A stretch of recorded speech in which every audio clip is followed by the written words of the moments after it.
నకిలీ పాలు, నకిలీ పన్నీరు, నకిలీ నెయ్యి, నకిలీ కోవా, నకిలీ అల్లం, నకిలీ బెల్లం, నకిలీ కాజు, నకిలీ డ్రై ఫ్రూట్స్, నకిలీ మందులు, నకిలీ విత్తనాలు, నకిలీ సబ్బులు, నకిలీ షాంపులు, నకిలీ సర్ఫులు, నకిలీ నకిలీ నకిలీ ఇట్లా చెప్పుకుంటా పోతే కల్తీ కాని పదార్థం ఉంటలేదు, ఫేకు చేయని ప్రోడక్టులు ఉంటలేవు. ఇక చూడు గుజరాత్లో ఉన్న కచ్చు జిల్లా చిత్రోడు అనే ఊరిలో ఒకడు ఏకంగా నడింట్ల ఫ్యాక్టరీ తెరిచి హిందుస్థాన్ యూనిలీవర్ కంపెనీ తయారు చేసే కోల్గేట్ బ్రాండ్ పేస్ట్ పేరుతోటి కల్తీ పేస్ట్ తయారు చేసి అంగట్లా అమ్ముతున్నాడు మంచిగా. చూడు ఇవన్నీ చూస్తుంటే కల్తీ కోల్గేట్ పేస్టులు అనేటట్టు ఉన్నాయా?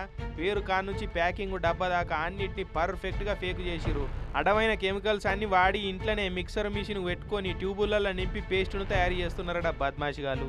లోకల్లో ఉన్న కిరాణా షాపులు, సూపర్ మార్కెట్లల్లో ఒరిజినల్ పేరుతోటి వీటిని సప్లై చేసి పైసలు దండుకుంటున్నారట. పలానా జాగల పేస్టులు తయారు చేస్తున్నారన్న మతలబు రాగానే పోలీసు వాళ్ళు కంపెనీ వాళ్ళతో మాట్లాడి కన్ఫర్మ్ చేసుకున్నారు. ఈ చిత్రోడ్ కాడ మీకేమన్నా పేస్ట్ ప్లాంట్ ఉన్నదా అంటే మాకు అసలు అక్కడ ఎటువంటి ప్లాంట్ లేదని చెప్పిరట కంపెనీ వాళ్ళు. ఇక నకిలీ పేస్ట్ తయారు చేస్తున్న మక్కరగాల మీద కేసులు రాసి లోపటేసిరు పోలీసు వాళ్ళు.